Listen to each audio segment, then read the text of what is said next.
मेरा जन्म लौकिक दुनिया के हिसाब से धन धान्य संपन्न और भक्ति भाव वाले परिवार में हुआ। इसलिए बाल्यकाल में मैं नाजुन से पली। भौतिक सुख सुविधा भी खूब मिली। शुरू से भगवान के प्रति आस्था भी बहुत थी। जब सारा परिवार सोया होता, मैं सुबह सुबह नहा धोकर सभी देवी देवताओं की आरती पूजा करती। 20 साल की उम्र में एक अच्छे घर में शादी हुई। सब अच्छा था, लेकिन एक के बाद एक 3 बेटियां हुई। सबके मन में यही था कि एक वारिस बेटा आ जाए। पुत्र की कमी मुझे भगवान के बहुत समीप ले आई। चौथी बेटी होने के समय मेरी भक्ति चरम सीमा पर थी। 1 लाख बार ओम नमः शिवाय का मंत्र जपते हुए चावल तिल का एक एक दाना गिन कर चढ़ाना, बेल पत्र चढ़ाना, 150 बार शिव चालीसा पढ़ना, शिव पुराण पढ़ना, 40 दिन बिना नमक के व्रत करना, नवरात्रि व्रत करना, देवी माँ का 16 श्रृंगार करना, 1.5 साल तक अखंड ज्योत 1 घी और 1 तेल की मंदिर में भी और घर में भी जलाना, यह सब किया करती थी। भगवान का हिस्सा हर चीज में निकालना, भोग लगाना, 3 समय मंदिर जाना, अथाह दान पुण्य करना, सभी देवी देवताओं को सर्दी में शॉल चढ़ाना, कपड़े पहनाना, क्या नहीं किया। यह सब करते मुझे आवाज़ आती, माँ मैं तेरा दुख दूर करने आ गया। मैं कहती, तू मुझे दिखाई क्यों नहीं देता। मैं सोचती थी शायद बेटा हो जाएगा तो सभी दुख दूर हो जाएंगे, लेकिन चौथी भी बेटी हो गई। घर में मातम छा गया। सभी रोते रोते आते। मैं उन्हें तसल्ली देती कि तुम्हारे घर में दुर्गा देवी आई है। मेरे अंदर असीम शक्ति आ गई थी जो मैं सबको समझा रही थी। सबका व्यवहार मेरे प्रति बदल गया। मुझे अपने भाग्य पर बड़ा भरोसा था कि मेरा अकल्याण नहीं हो सकता। भगवान से कहती, आप तो मेरा साथ नहीं छोड़ सकते। सब छोड़कर अलग हो गए। सास ससुर पूना चले गए। मैं 4 बेटियों के साथ अपने भगवान शिव से बातें करती। मेरा मंदिर जाना भी बंद हो गया। सभी मुझे बेचारी की नज़र से देखने लगे। मेरा घर से बाहर निकलना मुश्किल हो गया। घर के पीछे एक बूढ़ी माता रहती थी जो हमारे घर से ही निकलकर ब्रह्मा कुमारी पाठशाला में जाती थी। मैं उससे पहले भी पूछती थी, माता जी वहाँ क्या होता है। कहती थी, बेटी अभी तेरी उम्र बहुत छोटी है। बाद में उन्होंने ही मुझे मुरली लाकर देना शुरू किया, जिसे पढ़कर बहुत सुख चैन पाती। एक दिन माता जी ने कहा, बेटी तू साप्ताहिक कोर्स कर ले। छोटी बच्ची को भगवान के पास छोड़कर घर का ताला बंद कर मैंने कोर्स करना शुरू कर दिया। वापस आती तो बच्ची खेलती मिलती। एक दिन पाठशाला में मुझे बताया गया कि आज बाबा को मधुबन में आना है। शाम को जरूर उसे याद करना। मैं नई नई ज्ञान में आई थी। शाम के समय याद में बैठी तो यही कहा, बाबा मुझे तो याद करना भी नहीं आता। आप धरती पर आए हो, मुझे भी राह दिखाओ। तभी छोटे से ब्रह्मा बाबा ने बालक के रूप में मेरे सिर पर हाथ रखकर कहा, माँ मैं तेरे दुख दूर करने आ गया। मैं घंटों रोती रही। भगवान को मेरे दुख दूर करने धरा पर बेटा बनकर आना पड़ा। एक अविरल धारा आंखों से बहती रही। उस दिन से मैं भगवान को वारिस, कुल दीपक, बेटा, घर का चिराग मानकर चलने लगी। नित नए अनुभव होने लगे। भोग के समय जब भोग लगाया तो कहता है, माँ इसमें नमक नहीं है, मैं तो खा लूँगा, तेरे और बच्चे नहीं खाएंगे। मैंने चखा, नमक नहीं था। फिर नमक डालकर भोग लगाया। ऐसा बेटा जो जीते जी भी साथ है, मरकर भी साथ चलेगा, जिसका कोई माता पिता नहीं है, जो अजन्मा है। मैं उसकी पद्मा पदम भाग्यशाली माँ। थक जाती हूँ तो आकर पैर दबाता है, सिर की मालिश करता है, लोरी देकर अपनी गोद में अनेकों बार सुलाता है। मेरी सबसे छोटी बेटी शांत मुहूर्त है। उसने अपना पहला जन्मदिन सेंटर पर ही मनाया। हर साल मधुबन आती है। पूरे साल की अपनी खर्ची इकट्ठा कर यज्ञ में स्वाहा करती है। चारों बच्चियों ने शिव बाबा को अपना भाई बनाया हुआ है। राखी शिव बालक भाई को ही बांधती हैं। हर साल शिवरात्रि पर बड़ी धूमधाम से उसका बर्थडे मनाती हैं, जिसमें सभी बड़ी दादियाँ शामिल होती हैं। बाबा को 56 प्रकार के भोग लगते हैं तथा ब्राह्मणों को ब्रह्मा भोजन होता है। सब बड़े अच्छे अनुभव करके झोलियाँ भर कर जाते हैं। सभी कहते हैं आज तो उषा के बेटे का जन्मदिन है। सभी सगे संबंधियों को यह नाज है कि इसका बेटा भगवान है।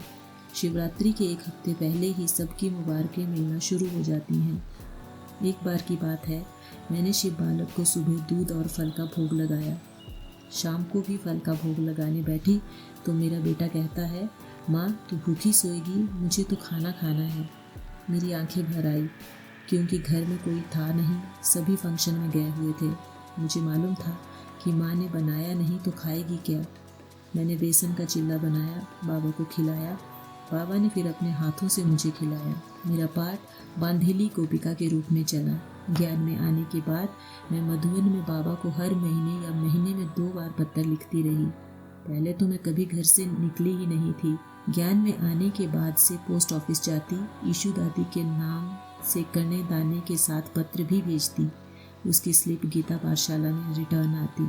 ऐसा कम से कम 4 साल तक किया, जिसके रिटर्न में दादी के हाथों से लिखा हुआ पत्र व टोली मेरे पास आई, जिसे मैं पागलों की तरह हजारों बार चूमती, निहारती रही। दादी जी के वो अनमोल वाक्य मेरे जीवन में वरदान बन गए। दादी ने लिखा, लगन में मगन रहने वाली सच्ची गोपिका, शुभ भावना व श्रेष्ठ संकल्पों की अग्नि में बंधनों को जलाकर बाबा के सम्मुख आ जाओ। देखते ही देखते मेरे सारे बंधन कट गए। 4 बेटियों को नानी के घर छोड़ बाबा से सम्मुख मिलन मनाने पहुंची। मुझे बाबा कहते, माँ तेरा बेटा इंतज़ार कर रहा है, देखता है मेरी माँ मुझसे मिलने आएगी या नहीं। मेरी नींद भूख सब खत्म हो गई। एक ही धुन थी, मेरा बेटा मेरा इंतज़ार कर रहा है। जब मधुबन जाने के लिए शक्ति नगर सेंटर पहुंची तो विदाई के समय सब फूलों की वर्षा कर रहे थे। 10 दादियाँ खड़ी थी, कोई खाना दे रही थी, कोई बिस्तर। मुझे कोई भी सुध नहीं थी। बाबा मुझे जाना है, बस ये एक यही धुन थी। जब मैंने मधुबन की धरती पर कदम रखा तो उसकी मिट्टी को चूम लिया। यहाँ पर बेटा भगवान आया है। मेरे बेटे की आंखों में भी आंसू, मेरी भी आंखों में आंसू। हम घंटों एक दूसरे को निहारते रहते। मन कहता ये पल कभी ख़त्म ना हो। मधुबन में दादी जी ने टीचर वाला बैच मुझे पहनाया। बाबा का पाठ तब स्टेज से नीचे उतरकर सबको दृष्टि देने का था। मेरा बेटा स्वयं चलकर अपनी माँ को निहारता रहा, शक्तियाँ भरता रहा। अविस्मरणीय वो मंगल मिलन था, कल्प के बिछड़े हुए माँ बेटे का। मेरी आंखों में कोई इन्फेक्शन हो गया था, जिसका कॉर्निया पर इफेक्ट आ गया। सभी डॉक्टरों ने जवाब दे दिया कि अब आपकी आंखें ठीक नहीं हो सकती। एम्स में दिखाया। बाबा के पास बैठी तो आवाज़ आई, बच्ची कहाँ धक्के खा रही है, सुप्रीम सर्जन तेरे पास है। मैंने 11 दिन अमृत वेले 4 बजे आंखों के लिए योग रखा। जादूगर की ऐसी जादूगरी हुई जो चौथे दिन ही आंखें ठीक हो गई। मैं भक्ति मार्ग में एक बेटे को तरसती थी। बाबा ने 5 बेटे दे दिए। कोई भी प्रोग्राम होता है तो 5 पांडवों की तरह खड़े हो जाते हैं। पूरे विश्व की माँ, जगत माता बना दिया उसने मुझे वो दिन नहीं भूलते जब मैं सेंटर जाने के लिए घर से बाहर निकलती तो ससुर कहते, तुम्हारी उम्र है क्या सेंटर जाने की, बच्चियों की शादी करो फिर जाना, अगर फिर से गई तो टांग काट दूंगा। कितनी ही बार पीछे के दरवाजे से सेंटर जाती, भगवान रक्षक बनकर ले भी जाता और वापस भी ले आता। फिर भी उन्हें कैसे न कैसे पता लग ही जाता। एक दिन बाबा ने शिव शक्ति बना बड़े प्यार से यह कहलवा दिया कि आपने मेरी मौत का गारंटी कार्ड ले रखा है क्या। उसके बाद वे थोड़ा शांत रहने लगे। उन्हें हार्ट अटैक हुआ। मैंने बोला आप ठीक हो जाएं तो बाबा के घर भोग लगवाएं। वे आश्रम गए, उन्हें इतना अच्छा लगा, कहने लगे हर महीने मेरी तरफ से भोग लगवाना। आज वो नहीं रहे। जब उन्होंने शरीर छोड़ा तो सेंटर से दीदी आई और बॉडी पर चादर और फूल माला चढ़ाई। मेरे दिल से यही निकला, इस पोते ने तेरा उद्धार कर दिया। जब उन्होंने शरीर छोड़ा तो 40 जनों का 3 समय खाना बनता था। मैंने बाबा से कहा यह कैसे होगा। बाबा ने कहा, माँ जब ब्रह्मा माँ 400 बच्चों के लिए नहीं घबराई, तुम तो शिव की माँ हो। मैं देखती रहती, पता नहीं कैसे भोजन बन जाता। सब हैरान रह जाते कि इतना एक्यूरेट स्वादिष्ट भोजन कौन बना रहा है। यह है करण करावन हार बाबा की कमाल। ऐसा वारिस कुल दीपक पाकर मैं धन्य हो गई। सोचो, जिसे भगवान माँ कहता हो वो माँ कितनी पद्मा पदम भाग्यशाली है। मेरे दिल की यही दुआ है कि ऐसा वारिस सबको मिले जो जीते जी भी साथ दे और मर कर भी साथ लेकर जाएगा।